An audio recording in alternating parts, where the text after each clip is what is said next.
Welcome to The Explainer. You know, buying a home, it's a huge deal, right? Maybe one of the biggest financial decisions you'll ever make, but it doesn't have to be scary. Today, we're going to break it all down into a simple, clear roadmap just for you. So, you're thinking about buying a house. It's super exciting, but let's be real, it can also feel a little overwhelming. There's so much to think about, from saving up that down payment to signing what feels like a mountain of paperwork. But here's the good news. Even though every house is unique, the actual process of buying one is pretty much the same for everyone. And today, we're going to turn that process into your personal roadmap. We've broken this whole journey down into 4 simple phases. We'll start with the prep work, then move on to the hunt, making your move, and finally, the home stretch, getting those keys in your hand. All right, let's dive into phase 1, the prep work. Seriously, this part is the foundation for everything else. Before you even think about looking at houses online, you've got to get your financial ducks in a row. And it all starts with your credit score. Lenders look at this number to figure out how risky it is to loan you a big chunk of money. Now you'll see different loan types have different minimums, like 580 for an FHA or 620 for a conventional loan. But here's the real secret. A higher score gets you a lower interest rate. And trust me, even a tiny drop in that rate can literally save you tens of thousands of dollars over the years. It's a huge deal. Okay, so you might see these 2 different names for credit scores, FICO and Vantage. Here's the simple breakdown. Lenders almost always use your FICO score. The Vantage score, that's probably the one you see on your credit card app or those free websites. They're calculated a little differently, but you know what? That Vantage score is still a fantastic way to check in and see how your credit health is doing. All right, next up, getting pre-approved for a mortgage. This is not just some back-of-the-napkin calculation. A lender actually digs into your income, your savings, your debts, and gives you an official letter saying, yep, you can borrow this much. This letter is your golden ticket, really. It shows sellers that you're not just window shopping. You're a serious, ready-to-go buyer. Okay, let's talk about something that catches a lot of first-time buyers by surprise: closing costs. These are completely separate from your down payment. Think of them as a collection of fees you pay to actually finalize the deal. You know, for stuff like the home appraisal, the title search, all that behind-the-scenes work. So how much are we talking? Well, a good rule of thumb is to plan for about 2 to 5% of the home's purchase price. Let's put that into perspective. On a $300,000 house, that's anywhere from $6,000 to $15,000 extra. So you definitely need to have that cash ready to go. Okay, your finances are prepped, and you've got your pre-approval letter in hand. Now for the fun part. Welcome to Phase 2, the hunt. And the first step here is to assemble your A-team. And your most important team member, without a doubt, is a great real estate agent. Seriously, these folks are your guide. They know the market inside and out, they'll negotiate for you, and they handle all the complicated paperwork. There's a reason the vast majority of buyers, we're talking 85% according to Zillow, work with an agent. They're absolutely essential. But how do you find the right one?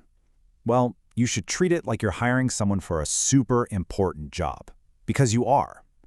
Don't be afraid to ask a ton of questions. How well do they know the neighborhoods you like? How do they like to communicate? What's their game plan if you end up in a bidding war? Find someone you click with. All right, so you're out there looking. How do you find a good deal, especially when the market is hot? Here are a couple of pro tips.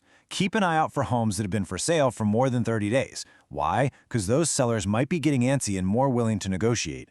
And don't be scared of a house that needs a little love. We're talking cosmetic stuff. A fresh coat of paint or new floors can go a long way. That sweat equity is real, and it can save you a ton of money. Okay, you've been looking, you've seen a bunch of places, and then it happens. You find the one. Now comes the moment of truth. It's time to make an offer.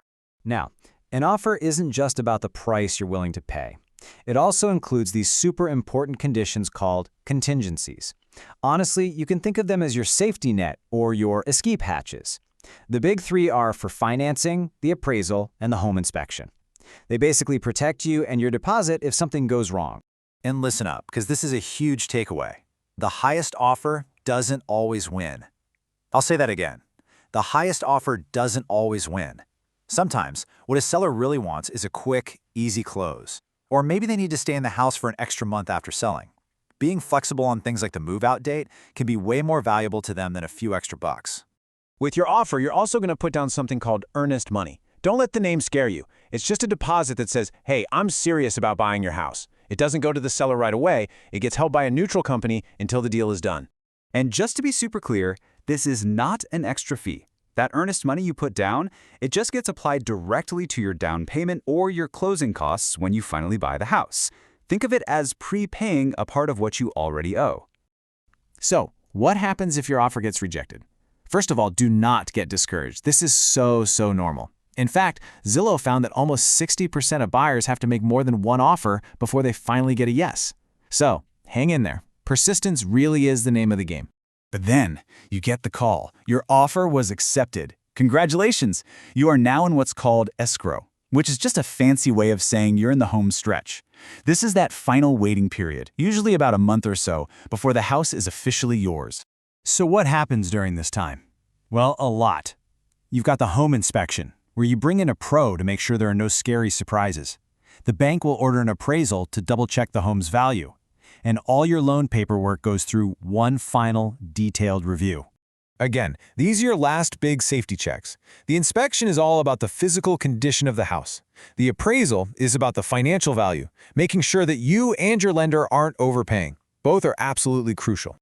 And then comes the big day, closing day. You'll go sign what feels like a million pieces of paper, you'll transfer the money, and that's it. Once all the I's are dotted and T's are crossed, they hand you the keys. And just like that, the house is yours. You're a homeowner. So there you have it, the whole roadmap, from getting your finances ready all the way to that final closing day. Look, it's a big journey, for sure, but when you break it down into these simple steps, it becomes totally manageable. You've got the map, so the only question left is, what will your dream home be?